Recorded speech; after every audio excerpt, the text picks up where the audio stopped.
Everyone, मैं Gopal sir स्वागत करता हूं आपका आज सब्जेक्ट वर्ब एग्रीमेंट के क्लास 2 में। अगर आप इस वीडियो को देख रहे हैं तो मेरी आपसे रिक्वेस्ट है, आपको ये सलाह है कि आप सबसे पहले मेरे सब्जेक्ट वर्ब एग्रीमेंट के क्लास 1 का वीडियो देख लें और आप जान जाएं कि ये आपके कोर्स का सिलेबस का पहला चैप्टर है जो मैंने यूट्यूब पर पढ़ाना शुरू किया है। इसके अलावा और कोई चैप्टर आप पढ़ना चाहते हो तो उसके बारे में आप मुझे कमेंट करके बताएंगे। चलिए, पिछले क्लास में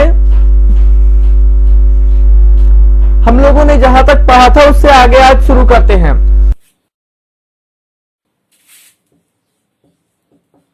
इफ टू सिंगुलर नाउन्स, कैसे nouns? Common nouns. If two singular common nouns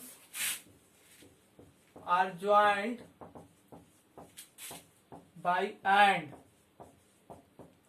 representing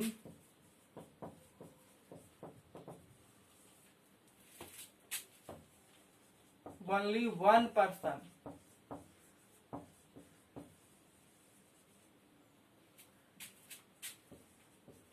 and thus representing only one person is followed by a singular verb। ये मेन ट्रिक है, पहले इसी को समझ लो तब हम बाकी बात जोड़ेंगे। अभी छोड़ दिए उसको।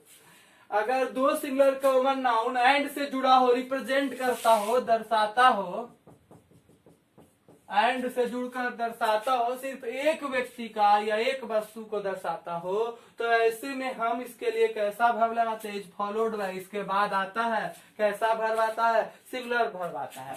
अभी इसमें आप समझ लो, अगर एंड से जुड़े सिंगुलर कॉमन नाउन में सिर्फ प्रथम नाउन को आर्टिकल या पजेसिव एडजेक्टिव मिलता है,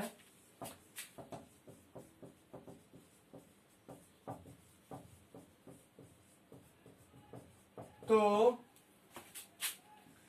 यह सिंगुलर होता है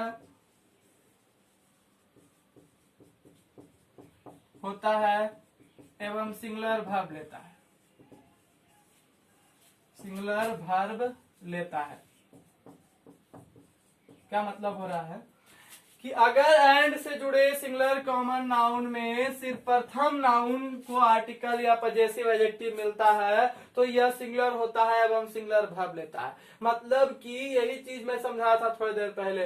मतलब कि अगर दो सिंगुलर कॉमन नाउन एंड से जुड़े हैं, ज्वाइंट बाय एंड, और दर्शा रहे हैं सिर्फ एक व्यक्ति का, कैसे दर्शाएंगे?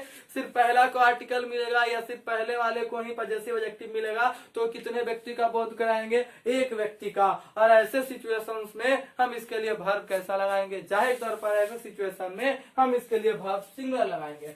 अब इसको आप कुछ एग्जाम्पल से समझिए, है ना। यहाँ से आप लिख सकते हैं इसको आराम से, और उसके बाद कुछ एग्जाम्पल्स के थ्रू इस चीज को समझना होगा। देखते हैं। जैसे पहला example, the principal and class teacher is oblique are conducting our class. Principal और क्लास टीचर हमारे क्लास का संचालन कर रहे हैं, हमारा क्लास ले रहे हैं। ये हो गई हिंदी।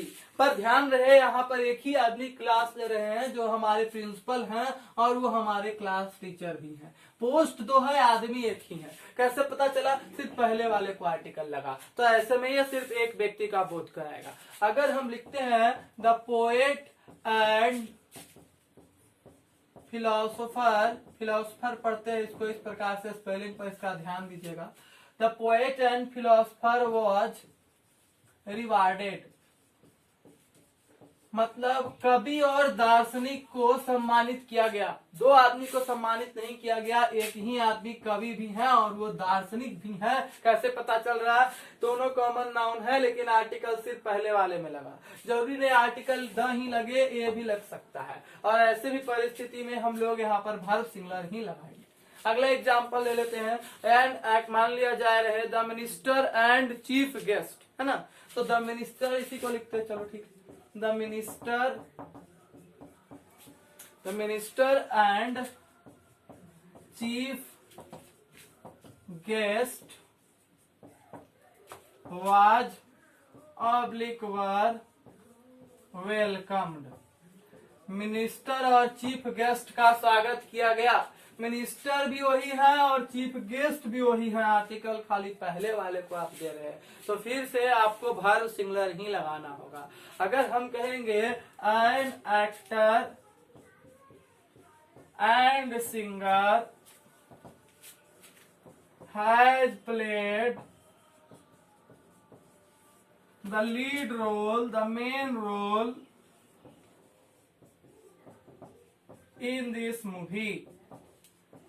इस मूवी में, इस सिनेमा में एक एक्टर और एक सिंगर, लेकिन ध्यान दें एक एक्टर और सिंगर ने इस मूवी में प्ले किया है, निभाया है लीड रोल, जिसको मेन रोल भी बोलते हैं। इस मूवी में जो मेन रोल कर रहे हैं वो एक्टर होने के साथ साथ एक सिंगर भी।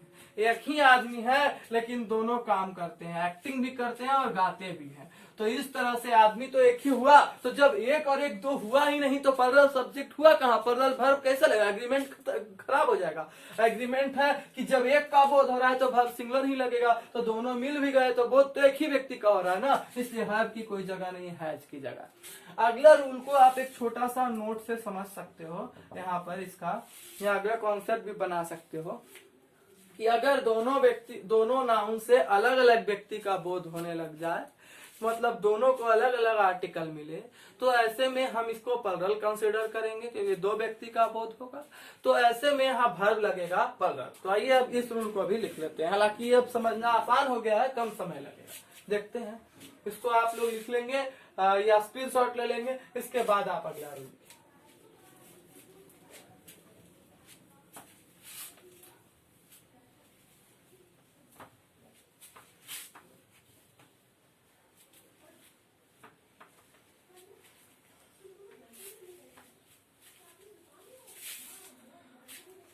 तो अब हम कह रहे हैं कि कॉन्सेप्ट नंबर इसको बना लो आप 6। थोड़ा समय लगेगा लेकिन कंफ्यूजन कुछ नहीं रहेंगे। इफ टू अगर दो सिंगुलर कॉमन नाउन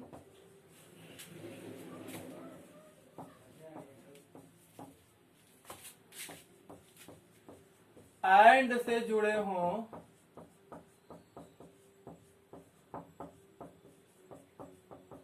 और आर्टिकल या पजेसिव एडजेक्टिव का प्रयोग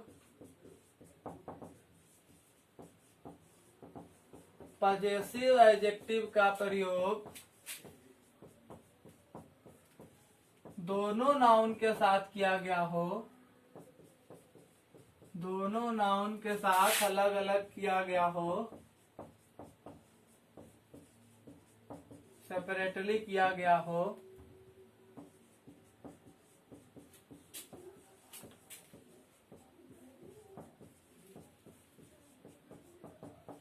तो इसके लिए वर्ब प्लरल लगेगा। रटना नहीं है, समझना है, लेकिन रूल्स तो आएंगे ना किसी न किसी रूप में आपके कॉपी में। तो रूल क्या आ गया कि कि कॉमन नाउन जब सिंगुलर होता है और दो एंड से जुड़ा रहता है और दोनों नाउन को आर्टिकल मिलता है, दो बार आर्टिकल मतलब दो बार दो व्यक्ति के होने का बोध करा रहे हैं, दो वस्तु के होने का बोध करा रहे हैं, तो ऐसी स्थिति में हमें नाउन प्लरल कंसीडर करके इसको प्लरल वर्ब देना होगा। या पजेसिव एडजेक्टिव भी दो बार आ जाते हैं तो फिर नाउन को प्लरल कंसीडर करके इसे प्लरल वर्ब ही देना होगा। तो अगर दो सिंगुलर कॉमन नाउन एंड से जुड़े हों और आर्टिकल सिर्फ प्रथम को मिले तो सिंगुलर वर्ब लगता है, और दोनों को आर्टिकल और दोनों को पजेसिव एडजेक्टिव मिलता है तो ऐसे में वर्ब इसके लिए हम लगाते हैं प्लरल। तो आपको इसके एग्जांपल से पिछले ही एग्जांपल्स में बदलाव करके रिलेट करके समझना होगा। जैसे हम कहेंगे the principal and the class teacher was talking to each other, तो इस बार हम फंस जाएंगे, गलती हो जाएगी। क्यों गलती हो जाएगी? क्योंकि यहाँ पर हम बोल रहे हैं प्रिंसिपल और क्लास टीचर बात कर रहे थे एक दूसरे से, तो पहली बात की एक दूसरा मतलब दो आदमी तो है, और दूसरी बात की दो बार आर्टिकल भी तो लगा हुआ है। तो आप जैसे चाहे इसको समझ सकते हैं कि अब ये प्लरल ही है और इसलिए इसके साथ वॉज नहीं क्या प्लेस करना होगा, वर्ब प्लेस करना होगा। अगर हम लिखते हैं the poet and the philosopher was shaking hands, बाबू ध्यान देना इस बात। The poet and the philosopher was shaking hands बोल रहे हो आप। द पोएट कवि और दार्शनिक जो थे वो हाथ मिला रहे थे, हाथ मिला रहे थे। एग्जाम्पल भी ऐसा प्लेस किया गया कि आप समझ सकते हैं कि दो लोग तो थे ही, और दूसरा क्या आर्टिकल भी आप देख लो यहाँ दो बार प्लेस किया गया। वॉज का कोई जगह नहीं है, वर का, अरे वॉज वर क्या है, अगर प्रेजेंट में ही एग्जाम्पल रहता तो जमार रहता तो हम लोग आर लगाते, हाथ मिला रहे हैं तो आर सही होता। तो वो मैटर नहीं करता है, जिस भी टेंस में हो वर्ब इसको सिंगुलर ही दिया, प्लरल ही दिया जाना चाहिए क्योंकि दो बार आर्टिकल लग रहे हैं। अब अगर दो बार पजेसिव एडजेक्टिव आएगा तो वो कैसे आएगा? एक बार आया था तो हम लगा लिए थे ना सिंगुलर वर्ब। अब अगर दो बार आएगा तो कैसे करेंगे? My friend and my well wisher help me, help me होगा इसका। क्यों?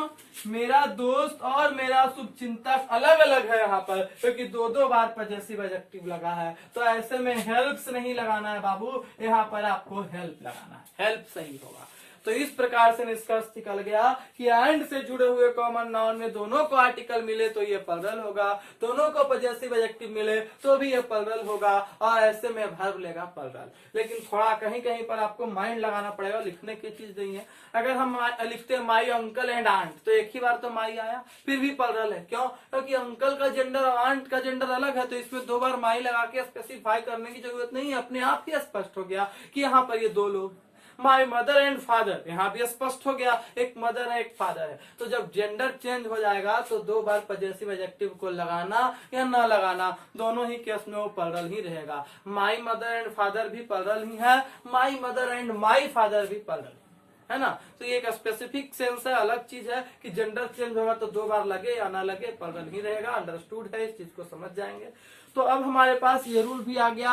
इस प्रकार से बातों ही बातों में आज न सिर्फ सब्जेक्ट वर्ब एग्रीमेंट शुरू किए हैं, अब देखो ध्यान से, अब तक हम लोग इसके 7 कॉन्सेप्ट्स को एक तरह से सीख गए हैं। अगर इस बात को ऐड कर ले तो 6 to 7 कॉन्सेप्ट्स हो गए।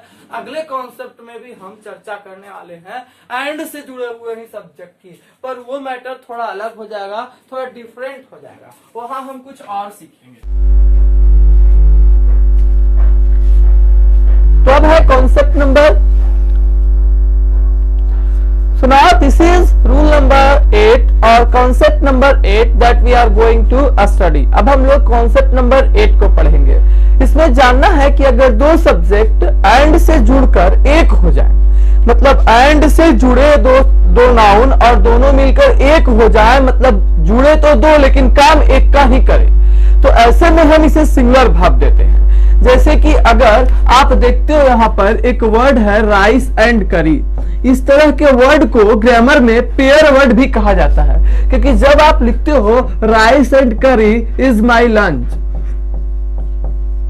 तो आपके कहने का सेंस होता है कि एक नाउन राइस है और दूसरा नाउन करी है, मतलब एक नाउन आपका चावल है, दूसरा नाउन दाल है। आप कह रहे हैं चावल और दाल मेरा लंच है, तो दोनों मिल करके लंच है, अलग अलग लंच नहीं, यानी दोनों कंबाइंडली एक रूप हो करके लंच को रिप्रेजेंट कर रहे हैं। तो यही हमारा रूल है कि if two subjects combined with and, या if two nouns combined with and act as one and merge with each other, अगर दो सब्जेक्ट एंड से जुड़कर एक हो जाए, एक दूसरे में मिल जाए, मर्ज कर जाए, तो हम उन्हें दो नहीं समझते बल्कि एक समझते हैं, सिंगुलर समझते हैं, और इसलिए इनके लिए आने वाला वर्ब क्या होता है, सिंगुलर। तो इसको आप समझ सकते हो। इफ टू, ये आपका कॉन्सेप्ट नंबर 8 हो गया जिसकी चर्चा अब हम कर रहे हैं। If two subjects combined with and act as one and merge with each other,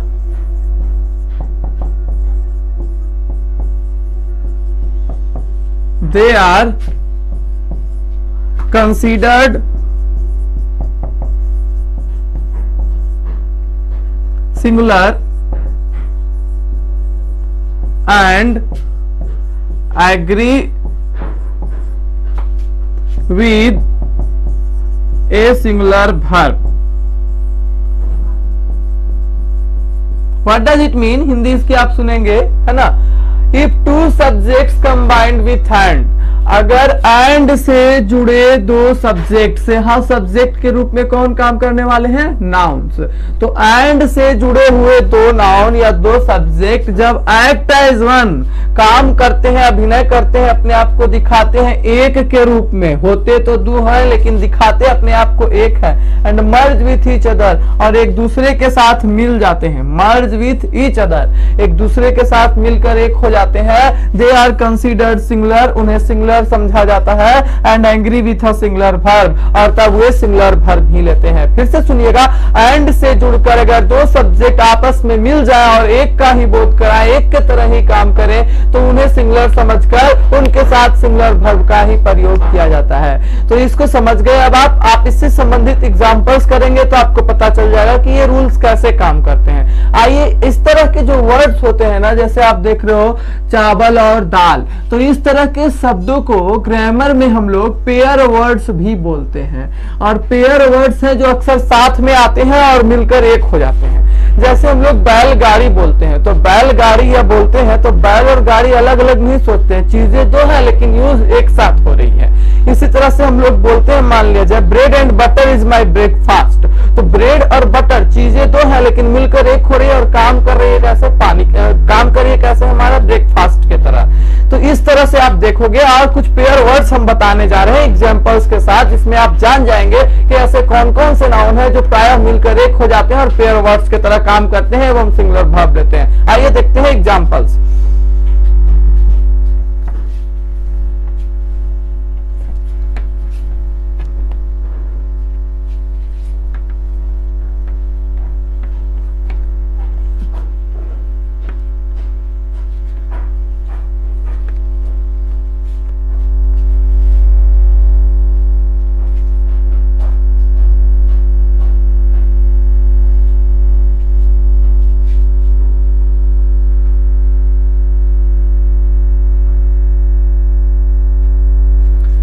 तो ऐसे पेयर वर्ड्स के रूप में काम करने वाला पहला शब्द हमारा था राइस एंड करी, जिसका एग्जाम्पल आप देख चुके हैं। जैसे इसमें हमने लिखा राइस एंड करी इज माई लंच, तो मतलब राइस और करी मिलकर एक हो गए, दोनों मिलकर लंच का काम किए। दूसरा एग्जाम्पल हम आपको समझा रहे थे, bread and butter is my breakfast. यहाँ पर हिंदी हुई कि ब्रेड और बटर यानी रोटी और मक्खन जो है वो मेरा ब्रेकफास्ट है, नाश्ता है। तो दोनों चीजें अलग है, पर ये आपके पूरे सेंटेंस को पढ़ने से पता चलेगा कि ये अलग होकर भी आपस में मर्ज हो गए, यानी ब्रेड और बटर दोनों मिल करके मेरा ब्रेकफास्ट बने। एक पुरानी कहावत है, आपने सुनी होगी कछुआ और खरगोश वाले कहानी में, slow and steady wins the race. Slow का मतलब होता है धीमा यहाँ ये धीमा चलने वाले को रिप्रेजेंट कर रहा है, और स्टडी का मतलब होता है लगातार, यहाँ ये लगातार चलने वाले को रिप्रेजेंट कर रहा है। कहता है धीमा चलने वाला रेस जीतता है, नहीं, या कह रहे लगातार चलने वाला रेस जीतता है। धीमा ही चले लेकिन लगातार स्लो के साथ स्टडी होना चाहिए, और वो दोनों मिलकर रेस को जीतते हैं। तो फिर जब ये दोनों मिलकर एक होंगे तब यह परिणाम आएगा। इसलिए स्लो एंड स्टडी को हम वर्ब सिंगुलर देते हैं, इसे विन नहीं देते हैं, विंस देते हैं। और मैं पहले के क्लासेस में आपको बता चुका हूं कि वर्ब में एस जोड़ने से वो सिंगुलर बनता है, और जब एस नहीं जोड़ते हैं तो V1 फॉर्म में वो प्लूरल रहता है। यहाँ रिक्वायरमेंट किसके बाबू, प्लूरल वर्ब की सिंगुलर वर्ब? बोलो तो बोलेंगे सिंगुलर वर्ब। तो सिंगुलर वर्ब कौन होगा, विन की विंस, तो बोलेंगे विंस। तो स्लो एंड स्टडी के लिए विन नहीं, क्या लगाना सही होगा, विंस लगाना सही होगा। एक एक एग्जाम्पल यहाँ से लिखना जरूरी है, हर एग्जाम्पल से ही सवाल आए हुए हैं। Age and experience brings wisdom to a man, ये एक प्रोवर्ब है, कहावत है, और ये इससे सवाल बनते हैं, कई बार बने हैं। Age and experience brings wisdom to a man, what does it mean? Age मतलब उम्र और एक्सपीरियंस मतलब अनुभव। उम्र और अनुभव लाते हैं बुद्धिमानी इंसान में, यानी इंसान को बुद्धिमान बनाते हैं। कौन? उम्र। सिर्फ उम्र बढ़ने से हम बुद्धिमान हो जाएंगे? नहीं, किसी भी चीजों का एक्सपीरियंस भी होना चाहिए। जिस काम को हम उम्र में बढ़ने के साथ साथ बार बार करते रहेंगे उसी काम में बुद्धिमान होंगे। तो एज और एक्सपीरियंस दोनों के मिलने से बुद्धिमानी आती है, यानी दोनों मिलकर फिर एक हो गए हैं। इसीलिए यहाँ पर हमें जो वर्ब प्लेस करना है वो सिंगुलर करना है। और आप समझ चुके हो वर्ब सिंगुलर कब होगा, जब उसमें एस लगाएंगे तब होगा। और ध्यान देना, ये पेयर वर्ड्स भी आप कलेक्ट करते जा रहे हैं, ये सब पेयर वर्ड्स हैं। अगर हम इसको आप याद रखेंगे तभी समझ पाएंगे कि इसमें जो होता है ये दोनों मिलकर एक हो जाते हैं, और वर्ब हमेशा सिंगुलर लेते हैं। अगर हम लिखते हैं truth and honesty is the best policy, ऐसा लिखते वक्त हम कहते हैं कि सच्चाई और ईमानदारी, ध्यान देना, सच्चाई और ईमानदारी अलग अलग नहीं हो रहे हैं, दोनों मिलकर के कर रहे हैं कि सच्चाई और ईमानदारी सबसे अच्छी नीति है। तो नीति कितनी है? एक। और उस एक नीति का निर्माण कौन किया है? ट्रूथ एंड ऑनेस्टी दोनों मिलकर के। तो फिर से ये दोनों नाउन मिलकर के एक हो गए हैं, एक को ही रिप्रेजेंट करेंगे। और आप जानते हैं कि सिंगुलर वर्ब इज है, इसलिए यहाँ ये परफेक्ट है, करेक्ट है। तो इस तरह से समझना है। तो शोर शराबा के लिए अगला हम पेयर वर्ड ला रहे हैं। शोर शराबा के लिए पेयर वर्ड है ट्यूमल्ट एंड शॉटिंग। हल्ला गुल्ला बोलते हैं ना, या शोर शराबा वही हुआ। इसको आप स्क्रीमिंग एंड शाउटिंग भी बोल सकते हैं। शोर शराबा या हल्ला गुल्ला को आप ट्यूमल्ट एंड शाउटिंग भी बोल सकते हैं, या फिर स्क्रीमिंग एंड शाउटिंग भी बोल सकते हैं। या फिर इसके लिए एक तीसरा फ्रेज आता है जो एग्जाम में आ भी चुका है, और वो है ह्यू एंड क्राई। ये तीनों फ्रेज का मतलब हो रहा है शोर शराबा या हल्ला गुल्ला। तो आप जब जान गए कि हल्ला गुल्ला जो है पेयर वर्ड है, एक साथ यूज है, हल्ला गुल्ला अलग नहीं है, साथ है, एक ही चीजों को रिप्रेजेंट कर रहा है। शोर और शराबा अलग नहीं है, वो साथ की एक ही चीजों को रिप्रेजेंट कर रहा है। तो इनके साथ सिर्फ एंड देख करके ये सोचना कि ये दो हो गए हैं, पर्दल लगा देंगे तो गलत ही होगा ना। इससे बचने के लिए हम यहाँ पर लिखेंगे tumult and shouting was heard. Example एक ही है, उसी को हम कलेक्ट कर रहे हैं। शोर शराबा सुना गया, तो screaming and shouting was heard भी हम लिख सकते थे इसी को। सब फ्रेजल भर, सब ये इडियम्स है हमारे, और तीनों इडियम्स का एक ही मीनिंग है। या hue and cry was heard भी लिख सकते थे हम लोग, तीनों का मतलब यही होता, शोर शराबा सुना गया, हल्ला गुल्ला सुना गया। ये सभी पेयर वर्ड्स हैं। अब की जो पेयर वर्ड्स लिखने वाले हैं उसमें तो आप गलती से भी सिंगुलर नहीं लगाते, अगर आपको रूल बताया नहीं जाए। जैसे कहेंगे ham and eggs is his favorite breakfast। ये तो आप समझ गए हो कि हैम और एग्स उसके क्या है? ब्रेकफास्ट है। हैम क्या होता है भाई? हैम्स जो होता है वो बकरे के कुल्हा को हैम्स बोलते हैं, मतलब आप समझ जाओ मोटा मोटी बकरे के मांस का एक पार्ट है और इसे हैम बोलते हैं। और इसके साथ में क्या हो गया, एग्स। अब कोई बंदा एग्स देखने के बाद क्या इज लगाने की हिम्मत कर सकेगा? वो तो कहेगा यहाँ तो कंफर्म आर ही आर होना है, क्योंकि यहाँ पर तो एक्स आ गया है। आपने कभी एक्स के लिए इज लगाया है क्या? लेकिन यहाँ अगर आप आर लगा लेते हो तो गलत ही होगा, क्योंकि ये हैम एंड एग्स सिंगुलर को ही रिप्रेजेंट कर रहे हैं, क्योंकि दोनों मिलकर के रिप्रेजेंट किसको कर रहे हैं, ब्रेकफास्ट को। और आया हुआ सवाल है, इसी एग्स से एक और सवाल आया, सुनने में अजीब लग सकता है, bacon and eggs is his lunch. Bacon भी एक तरह का मांस होता है, सुअर के मांस को बोला जाता है, तो बैकन हो गया और यहाँ पर एग्स कंबाइंड हो गया। जैसे हैम के साथ एग्स कंबाइंड था, ऐसे ही ये सवाल बैकन के साथ भी आया। बैकन एंड एग्स भी फिर से एग्स कंफ्यूज करेगा कि नहीं, एग्स को देखने के बाद हमें लगेगा कि पैरेलल लगा लेते, लेकिन नहीं, हैम एंड एग्स जो है दोनों मिलकर एक हो गए, दोनों लंच का बोध करा रहे हैं, इसलिए यहाँ पर ईज एकदम करेक्ट था। आर लगाने की गलती आप भूल ना करें, गलत हो जाएगा। ये सब पेयर वर्ड्स हैं बाबू, इन्हीं से सवाल आएंगे। ये सब पेयर वर्ड मैं आपको कलेक्ट करके दे रहा हूं। यहाँ एक और मैं एक भी पेयर वर्ड छोड़ना नहीं चाहता हूं, ताकि आपको एग्जाम में कोई नया वर्ड दिख न जाए और आप वहां गलती कर दें। एक दो और पेयर वर्ड है, जैसे rise and fall pair word है, long and short pair word है।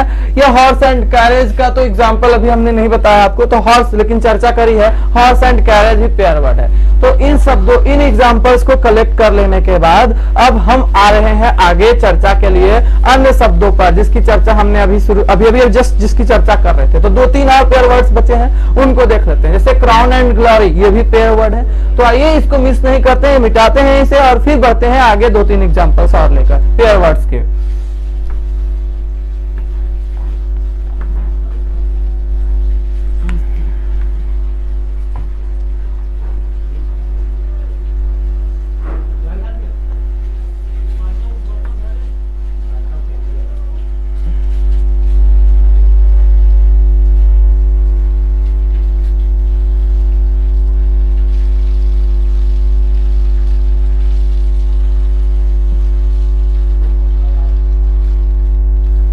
जैसे है the rise and fall keeps coming in our life. Rise मतलब हो गया उत्थान और फॉल मतलब हो गया पतन। आम भाषा में इसको हम लोग बोलते हैं उतार चढ़ाव। ये भी पेयर वर्ड है, साथ में यूज होते हैं। तो इनको आप साथ में यूज करते हो तो अलग अलग नहीं है, जैसे जहां उतार है वहां फिर चढ़ाव भी होगा, तो दोनों कंबाइंड है, पेयर वर्ड हो गया और ये एक के तरह काम कर रहा है। तो हम बोलेंगे तो राइज एंड फॉल कीप्स ही होगा, क्योंकि भर में यस लगता है तभी तो वो सिंगुलर होता है। भी1 तो आपका प्लुरल रहता है। पीछे के क्लासेस में आप इन चीजों, बेसिक चीजों को सीख सकते हैं। तो राइज और फॉल की पेयर वर्ड हो गए और इसीलिए दोनों मिलकर एक का काम किए, और इसके लिए इसको भर आपको कैसा देना पड़ेगा, सिंगुलर। तो दे दिया हम इसको सिंगुलर वर्ब। अगला आप देखोगे rise and fall keeps coming in our life. इसके बाद आपको दिखा रहे हैं यूनियन एंड स्ट्रेंथ।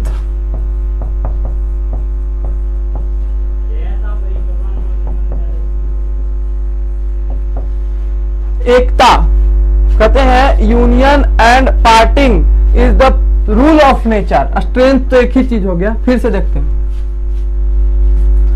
ओके, यहाँ पर आप देख रहे हो the rise and fall keeps coming in our life. तो यहाँ पर राइज और फॉल, राइज का मतलब उतार और फॉल का मतलब चढ़ाव, राइज का मतलब उन्नति और फॉल का मतलब विपत्ति या का मतलब आप कह सकते हो गिरावट। तो उत्थान और पतन जो है हमारे जीवन में आते रहते हैं। ये उत्थान और पतन एक दूसरे के पार्ट हो गए, पेयर वर्ड हो गए। और पेयर वर्ड क्या होता है, सिंगुलर। कैसा वर्ब लेगा, सिंगुलर। तो सिंगुलर कौन होगा बाबू, यस लगाएंगे तब ना सिंगुलर होगा। वर्ब में यस लगाने से सिंगुलर होता है, इसलिए यहाँ कीप नहीं बल्कि क्या सही होगा, कीप्स सही होगा। अतः यहाँ कीप्स लगाए हैं। इसी तरह का अगला हम लिखते हैं अगर example, the crown and glory of our life is our character, our good character या कैरेक्टर। हमारे जीवन के शानो शौकत, क्राउन मतलब और ग्लोरी मतलब शानो शौकत, ताजो तख्त बोलते हैं, दोनों साथ में यूज होते हैं। तो हमारे जीवन में जो शानो शौकत होती है वो हमारे चरित्र के कारण होती है। जैसा हमारा चरित्र होता है वही हमें हमारा शान और शौकत प्रदान करता है। हमारा चरित्र खराब होगा तो हमें शान और शौकत नहीं प्राप्त होगी। करो ही अच्छा होगा तो अपने नजर में हम अच्छे होंगे। तो शान और शौकत, क्राउन एंड ग्लोरी, ये हमें मिलती है लाइफ में किससे? कैरेक्टर से। और दोनों चीजें एक ही है। शान और शौकत जो है पेयर वर्ड है, एक साथ यूज होने वाले वर्ड है, अतः इनके लिए भी हमने कैसा वर्ब चुना? सिंगुलर वर्ब चुना। नो डाउट सिंगुलर ही लगेगा।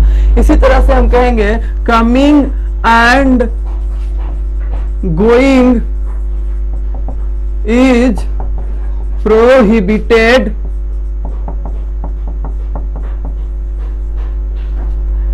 तो coming and going is prohibited during lockdown. Lockdown के दौरान आन जान पर प्रतिबंध है। आने और जाने पर अलग अलग प्रतिबंध नहीं है, जहां आना है वहीं जाना भी है, दोनों एक साथ यूज होने वाला वर्ड पेयर वर्ड हो गया।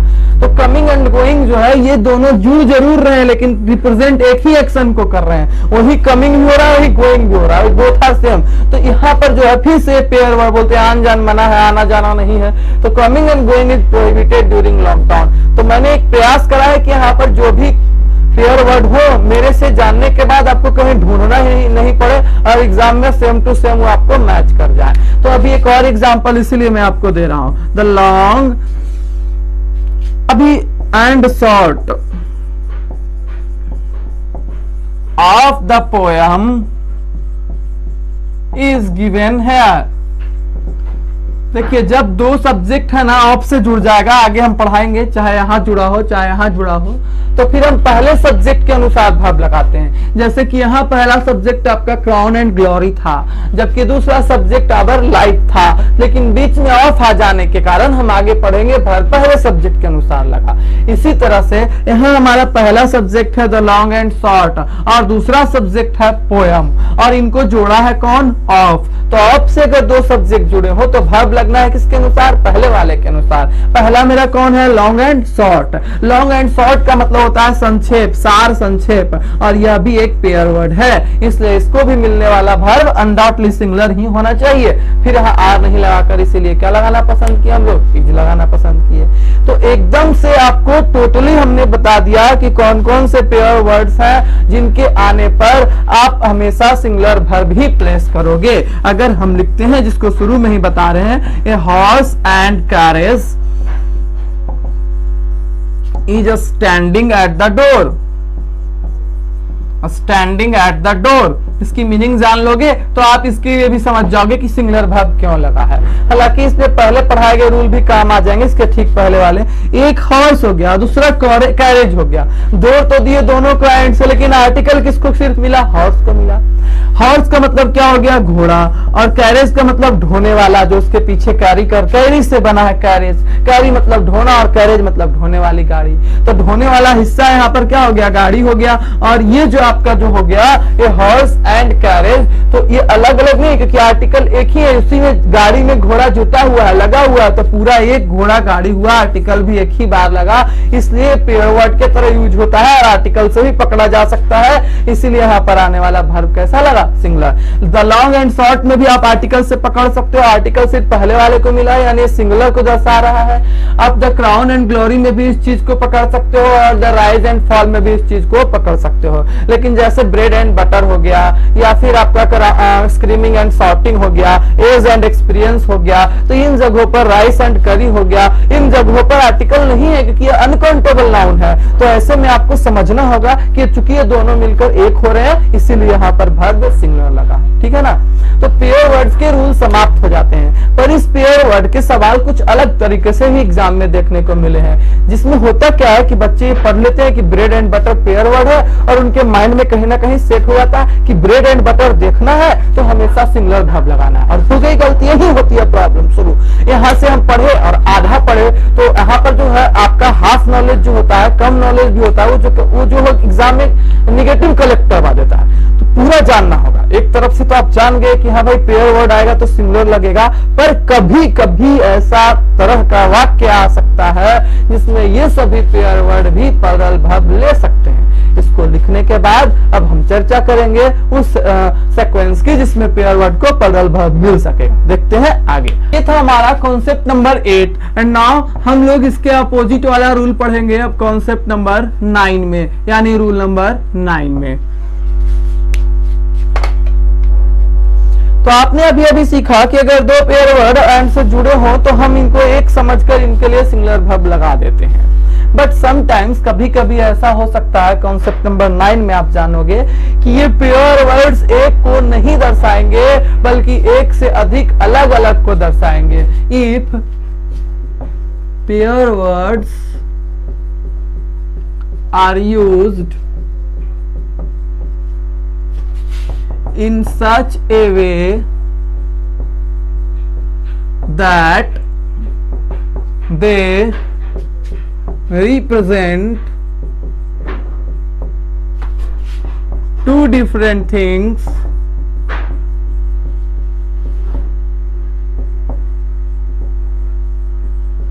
we place plural verbs with them.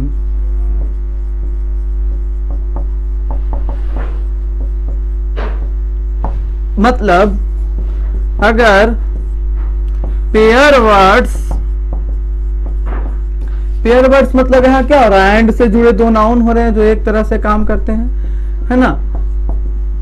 And से जुड़े दो नाउन यहाँ पर ये पेयर वर्ड्स का काम करें। अगर पेयर वर्ड्स का प्रयोग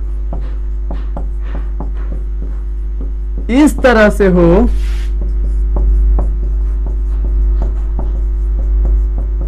कि यह दो सेपरेट थिंग्स को डिनोट करे, दर्शाए, तो इसे प्लरल वर्ब दिया जाता है। तो इसे प्लरल वर्ब दिया जाता है।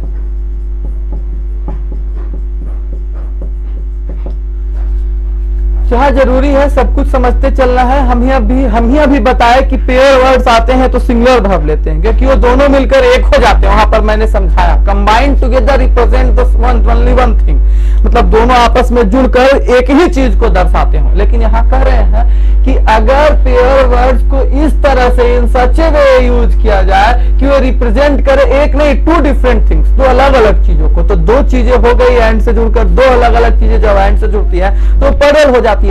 लेकिन जब ब्रेड एंड बटर जुड़ा था तो मिलकर के नाश्ता का ही बोध कराया, तो चलो भाई एक ही है तो सिंगुलर लगा दिए क्योंकि एक तो सिंगुलर ही होगा ना। लेकिन अब एग्जाम्स में ऐसे सवाल भी किए गए स्टूडेंट्स को कंफ्यूज करने के लिए इस रोल के बाद, जिसमें ब्रेड एंड बटर तो था लेकिन वो एक चीज को नहीं बता रहा था बल्कि एक से अधिक थिंग्स को रिप्रेजेंट किया। बच्चों ने वहां इज प्लेस किया, उनका गलत हो गया, जबकि वहां आर प्लेस करना चाहिए। आइए देखते हैं ऐसे एग्जांपल्स जिसमें कि इन पेयर वर्ड्स में से कुछ को देखेंगे जिनका यूज इस प्रकार भी किया जा सकता है कि ये प्लरल वर्ब लेने लगे। तो let's have a look at the examples. अब अगर हम कहें, मान लो, है ना, राइस एंड करी is sold at different prices. क्या हिंदी होगी इसकी? ये देखो आप पहले, राइस और करी, चावल और दाल बेचा जाता है, इज सोल्ड एट डिफरेंट, अलग अलग कीमत पर। बाबू चावल और दाल यहाँ पर खा नहीं रही है, ब्रेकफास्ट या लंच नहीं है, ये एक एंटिटी है जिसको कि हम व्यापार कर रहे हैं, बेच रहे हैं। तो बेचने में अलग अलग रेट है, दोनों को अलग अलग सब्सटेंस समझ रहे हैं और इसलिए ये पेयर वर्ड नहीं, पेयर वर्ड होते हुए भी सिंगुलर नहीं है, पेयर की तरह काम ही नहीं किया है। ये बता रहा है कि राइस अलग रेट में मिलता है और करी अलग रेट में मिलता है। ऐसे में जिन बंदों ने यहाँ इज प्लेस किया, दे हैव बीन ट्रैप्ड, उनको ट्रैप किया गया है ऐसे क्वेश्चंस को देकर। और यहाँ पर इज नहीं बल्कि कौन सही होने वाला था, आर। इसी से सबसे ज्यादा बार जो इस पेयर वर्ड से पूछा गया एग्जाम्पल है वो ये है, सेम टू सेम आप देख लेना। Bread and butter are the necessaries, complement को मतलब वर्ब के बाद जो टर्म्स आते हैं उनको देख के पता चलता है कि ये पेयर वर्ड का काम कर रहे हैं या सेपरेट एंटिटीज, अलग अलग चीजों का बोध करा रहे हैं, एक ही है या अलग अलग है। तो bread and butter are the necessaries of life. यहाँ ब्रेड एंड बटर का मतलब रोजी रोटी हो गया, रोजी और रोजगार या रोजी रोटी आप कह सकते हो, जीवन की आवश्यकताएं हैं। यहाँ पर आवश्यकता नहीं, इनको आवश्यकताओं के रूप में रिप्रेजेंट किया गया है, मतलब ये एक से अधिक है तभी तो इनको नेसेसरीज कहा गया है। अतः यहाँ पर आर लगाना सही हुआ, जिस बंदे ने इज लगाया उसका गलत हो जाएगा। इसी प्रकार से अब विचार करना होगा। हर पेयर वर्ड के साथ ऐसा तो नहीं किया जा सकेगा, लेकिन जब भी पेयर वर्ड को यूज करते समय उसे एक एंटिटी के नहीं रूप में नहीं बल्कि दो एंटिटी के रूप में दर्शा दिया जाए, दर्शाना संभव हो जाए, तो आप उसके लिए प्लूरल वर्ब ही लगाएंगे। तो ऐसे में आप यहाँ पर देख करके समझ सकते हो कि कैसे इसको एक से अधिक के रूप में रिप्रेजेंट किया गया है। तो बेसिकली एग्जाम्स में ज्यादा सवाल जब पेयर वर्ड के आते हैं तो वो एक रहते हैं और उनके लिए सिंगुलर वर्ब प्लेस कर दिया जाता है, लेकिन कभी कभी ऐसे सवाल बनेंगे जब पेयर वर्ड्स में आने वाले शब्दों को एक नहीं अलग अलग करके रिप्रेजेंट किया जाएगा, और ऐसे में आपको समझना होगा कि इसे सिंगुलर नहीं बल्कि प्लूरल वर्ब की रिक्वायरमेंट लगेगी। तो ये थी आपकी पेयर वर्ड से रिलेटेड रूल। अब जो है आज के क्लास में हमने जो ये रूल्स कंबाइंड करे हैं अभी तक के लिए, ये आपके लिए काफी हैं। तो फिर कंटिन्यू करते हैं आगे।